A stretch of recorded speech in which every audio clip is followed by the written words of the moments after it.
This is Mike from DipsOrg, me again. You know, before I go any further, everybody wear your mask. You know, but since I'm gonna be talking to camera, I won't be able to have the mask on right now. But there were 70 returnees that came back from the United States. 7 criminally, one female.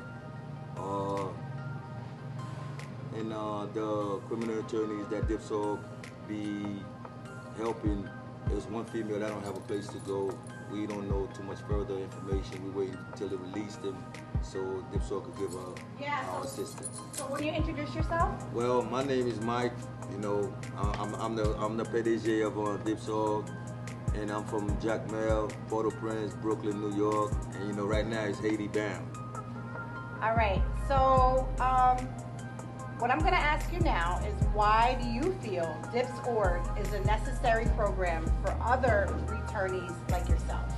Well, DipsOrg is needed because, you know, individuals that come from the state want somebody to relate to it. And at the same time, by relating, then there's certain mistakes or mishaps that's going to come down the line in the country they could avoid. That's why I'm really behind DipsOrg.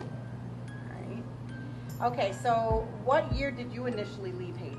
1975. Okay, how old were you? Like 7. Okay. And how many years did you live in the U.S.? 34 years. Okay. So what led you to getting in trouble with the law? Well, you know, everybody, parents always want the best for them. You know, streets, you know, have a magnet of grabbing you. And, you know, I chose to do hustling and chose the fast life, and it led me to become a deportee.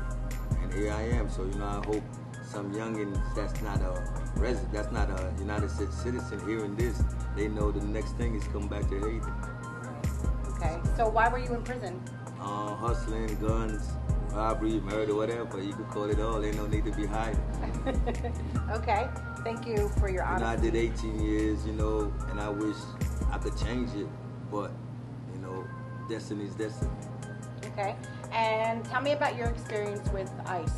ICE, I didn't stay too long. I went on a Saturday because, you know, I wasn't fighting. I was ready to come. And I went on a Saturday and I left Tuesday. Okay, so you were only there a few days. A few days. Okay. So what year were you deported to Haiti? 2009. Okay, 2009. So how many years have you been here? I've been here by approximately almost 11 years. 11 years, okay. So, and what have you been doing to better yourself since then?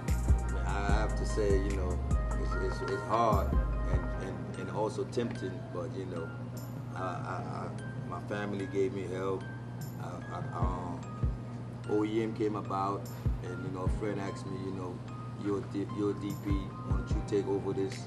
And he explained it, and I liked it, and I liked the movement, and that brought me to this day here, and other things that happened to me down the way kind of made me more enticed to do this more, because, you know, we'll get to these stories down the line. You know, I don't want to give up too much things right now too quick. What have you been doing after OEM?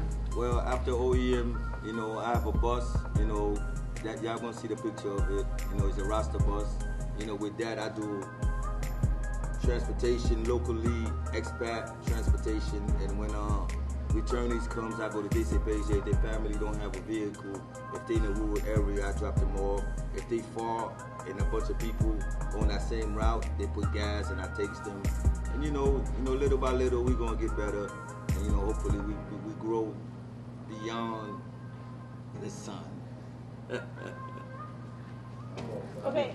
All right. So basically, you're just saying, in your experience, you're taking a negative experience that you had and you're turning it into a positive. Exactly. Well, that's awesome. I'm very proud of you. Exactly. Well, thank you so much for your time. I mean, you'll be seeing me more.